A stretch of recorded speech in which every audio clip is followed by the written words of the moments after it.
আসসালামু আলাইকুম। ওয়েলকাম করছি সবাইকে। আমরা সবাই জানি বাংলাদেশ নতুন করে জন্ম নিয়েছে। বাংলাদেশ দ্বিতীয়বারের মতো স্বাধীনতা লাভ করেছে। আমরা স্বাধীনতার যে তৃপ্তি, যে আনন্দ, যে অনুভূতি, বাক প্রকাশের যে স্বাধীনতা, আমাদের স্বাধীন নাগরিক হিসেবে যেই স্বাধীনতা থাকা প্রয়োজন, সেটা আমরা অনুভব করতে পারিনি। বছরের পর বছর একটি স্বৈরতান্ত্রিক সরকার আমাদেরকে জিম্মি করে রাখার মতো করে যে অভিজ্ঞতা এই বাংলাদেশের, তার থেকে আমরা মুক্তি পেয়েছি। মহান আল্লাহ যেন উপর থেকে কোনো এক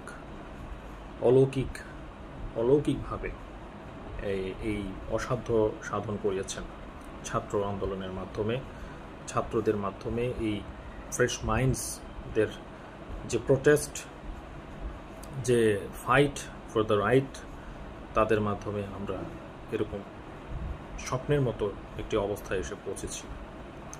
আমাদের স্বপ্ন এখনও অর্জন হয়নি। আমাদের স্বপ্ন তখনই অর্জন হবে যখন আমরা সেই স্বপ্নের বাংলাদেশটা বিনির্মাণ করতে পারব। অন্তর্বর্তীকালীন সরকার গঠন হয়েছে, গতকাল শপথ নিয়েছে 17 সদস্য বিশিষ্ট 17 জন উপদেষ্টা, প্রধান উপদেষ্টা ডক্টর মোহাম্মদ ইউনূস।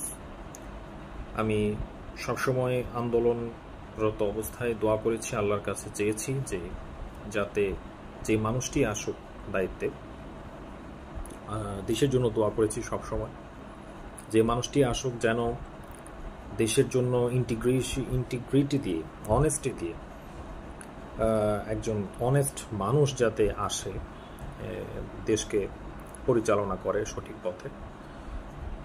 অনেক মন থেকে দোয়া করেছি, অনেক কান্নাকাটি করেছি। আমি জানি বাংলাদেশের প্রত্যেকটি মানুষের অন্তরের এই চাওয়া, জানি না আল্লাহ পূরণ করবে কিনা। এই দেশটা আসলে বড়ই দুর্ভাগা একটা দেশ, যেখানে নিজের মানুষকে, নিজের ছাত্রদেরকে নিজেরই দেশের আইন শৃঙ্খলা বাহিনী গুলি করে মেরে ফেলে। আমি জানি না, পৃথিবীতে হয়তো খুব কম রাষ্ট্রে আছে এমন, ইসরায়েলের মতো রাষ্ট্রে হয়তো এই সমস্ত ঘটনা আমরা দেখতে পাই। কিন্তু আসলে সত্যি দুঃখজনক, লজ্জাজনক, যেখানে আবু সাইদের মতো, মুগ্ধের মতো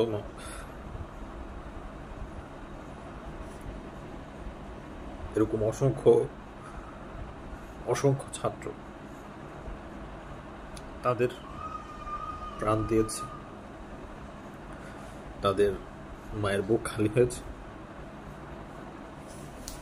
আই এম সরি।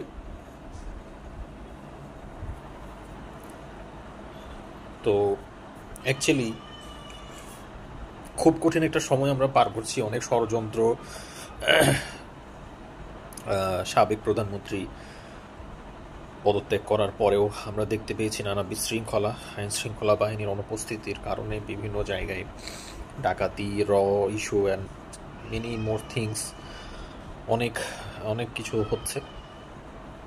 তো খুব দ্রুত আমরা চাবো এই সরকারের কাছ থেকে, আমাদের এক্সপেকটেশন অনেক বেশি, যারাই আসুক তাদেরকে, যারাই শপথ নিয়েছে, যারাই দায়িত্ব নিচ্ছে, আমি সবার প্রতি শুভকামনা।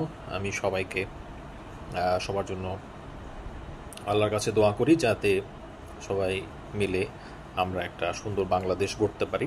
আমাদেরকে খুব দ্রুত কিছু ইনিশিয়েটিভ নিতে হবে। আমাদের ফার্স্ট অফ অল আইন শৃঙ্খলা ব্যবস্থাটা ঠিক করতে হবে। আমাদের অর্থনীতি অনেক দুর্বল হয়ে পড়ছে, ব্যবসা বাণিজ্য ক্ষতিগ্রস্ত হয়ে। আমাদের foreign reserve, foreign exchange rate and so many economic ইন্ডিকেটার্সের দিক থেকে আমরা অনেক পিছিয়ে পড়ছি। আমি অনেক আশাবাদী, যেখানে ডক্টর মোহাম্মদ ইউনূসের মতো একজন প্রখ্যাত অর্থনীতিবিদ আমাদের প্রধান উপদেষ্টা, সরকার প্রধান হিসেবে আছে, যেখানে ডক্টর সালেউদ্দিন আহমেদের মতো বিখ্যাত অর্থনীতিবিদ আছে।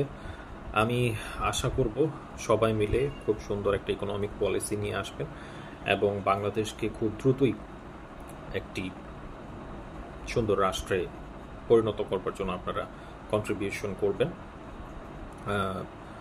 সো একটা সিটিজেন, একটা দেশের যে নাগরিক অধিকার, একটা স্ট্যান্ডার্ড লাইফ, একটা কোয়ালিটি অফ লাইফ, আমাদের কিন্তু কস্ট অফ লিভিং বাড়ছে, অ্যাট দ্য সেম টাইম আমাদের কোয়ালিটি অফ লাইফ কিন্তু ডিক্রিজ হচ্ছে। মানুষ বেশি স্পেন্ড করছে, বাট সেই অনুযায়ী কোয়ালিটি পাচ্ছে না। এত এত পড়াশোনা করছে, এত এত দেশের ছাত্ররা ভালো ভালো পড়াশোনা করার জন্য চেষ্টা করছে, ভালো ভালো ইউনিভার্সিটির এত ছাত্র চাকরির ক্ষেত্রে গিয়ে চাকরি পাচ্ছে না, এত বেকারত্ব, এবং যারা চাকরি পাচ্ছে তাদেরও বা কাজের মূল্য আমরা কতটুকু এ দেশে মানুষ পাচ্ছে, আর তা যদি পেয়ে থাকে কেন এত মেধাবীরা আবার বিদেশ যাওয়ার চেষ্টা করছে? যারা পারছে তারা কিন্তু দেশ ছেড়ে চলে যাচ্ছে। একটা সুন্দর লাইফের জন্য, একটা নিরাপত্তার যে বিষয়টি রয়েছে, তাদের ভবিষ্যৎ প্রজন্মের কথা ভেবে, স্ট্যান্ডার্ড অফ লাইফ এর কথা ভেবে, ইনকাম অ্যান্ড আদার ফ্যাসিলিটিসের কথা ভেবে তারা কিন্তু দেশ ছেড়ে চলে যাচ্ছে। কেন বাংলাদেশ সেই দেশটা হচ্ছে না? কেন বাংলাদেশ সেই দেশটা হচ্ছে না যেখানে আমরা কর্মের মূল্য পাবো, শিক্ষার একটা ভ্যালু থাকবে, কাজের একটা মূল্য থাকবে? যেভাবে উন্নত দেশে মানুষ ভ্যালুড হচ্ছে, সেখানে কেন আমাদের এই করুণ পরিস্থিতি? কেন সর্বোচ্চ বিশ্ববিদ্যালয়ের ডিগ্রি নিয়েও একটি চাকরির জন্য একটা ছাত্রকে, একটা যুবককে এত হয়রানি হতে হয়, বিভিন্ন জায়গায় এত অনিয়ম, এত দুর্নীতি? এই বাংলাদেশ আমরা চাই না। এই বাংলাদেশের জন্য আমরা মুক্তিযুদ্ধ করি নাই। সত্যি অনেক বড় পরিবর্তন আশা করে সবাই।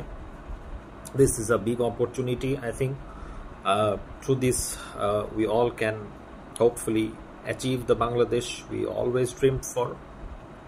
I'm sorry, আমি আসলে এই ভিডিওতে this is the first time আমি এত ইমোশনাল হয়ে গিয়েছি। এই কথাগুলো আসলে আমার পক্ষে নর্মালি বলা প্রায় অসম্ভব। আমি চেষ্টা করেছি বলার কিছু কথা, আর সবাই মিলে আমরা অনেস্টিটা প্র্যাকটিস করব। আমাদের সরকার আমাদের সব কিছু করে দিতে পারবে না, এটাও আমাদেরকে বুঝতে হবে। নাগরিক পর্যায়ে আমাদের প্রত্যেকের নিজ নিজ জায়গা থেকে কিন্তু দায়িত্ব কর্তব্য রয়েছে দেশের প্রতি, সমাজের প্রতি। সেগুলো যাতে আমরা সচেতন হই। বাংলাদেশি মানুষদের মানসিকতায় অনেক সমস্যা রয়েছে। সবসময় আত্মকেন্দ্রিক চিন্তাভাবনা থেকে বের হয়ে আসি, আমরা সামষ্টিক চিন্তাভাবনা করি। আমরা চেষ্টা করি সব কল্যাণের দিকে নিয়ে যাওয়ার জন্য। আমাদের পক্ষ থেকে আমাদের যেই কর্তব্যটা রয়েছে সেটা যাতে আমরা সঠিকভাবে পালন করতে পারি, আরেকজনের উপকারে আসতে পারি, আমরা যাতে ওভারঅল একটা সামগ্রিক উন্নয়ন নিয়ে আসতে পারি, এই পৃথিবীর বুকে মাথা উঁচু করে দাঁড়াতে পারি।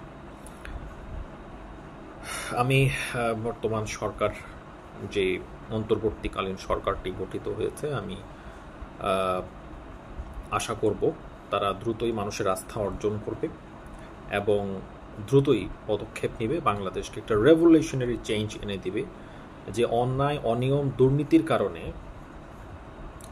যে স্বৈর শাসন এবং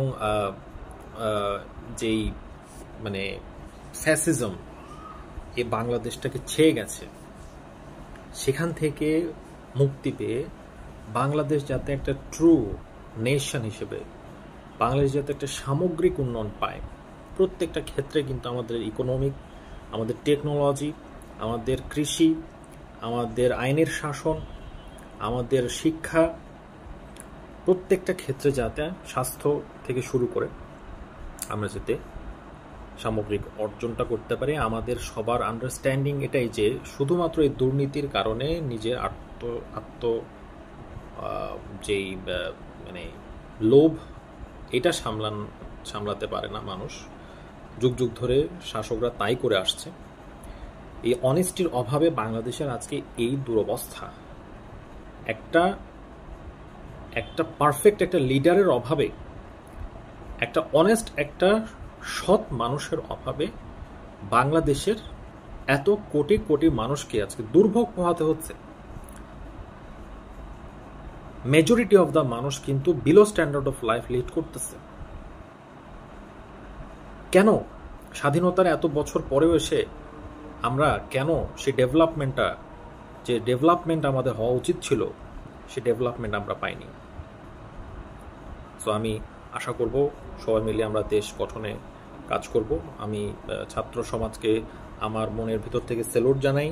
তাদের এই অবদান কোনোদিন ভোলার নয়, ইতিহাসের পাতায় স্মরণীয় হয়ে থাকবে তাদের এই অবদান।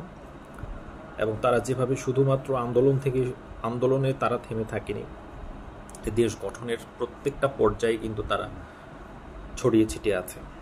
আজকে পুলিশ দায়িত্ব থেকে সরে যাওয়ার পরে কিন্তু তারা ট্রাফিকের দায়িত্বটাও নিয়ে নিয়েছে। বিভিন্ন জায়গায় অনিয়ম অন্যায় এর বিরুদ্ধে কিন্তু তারা কথা বলছে, কাজ করছে টিম হয়ে।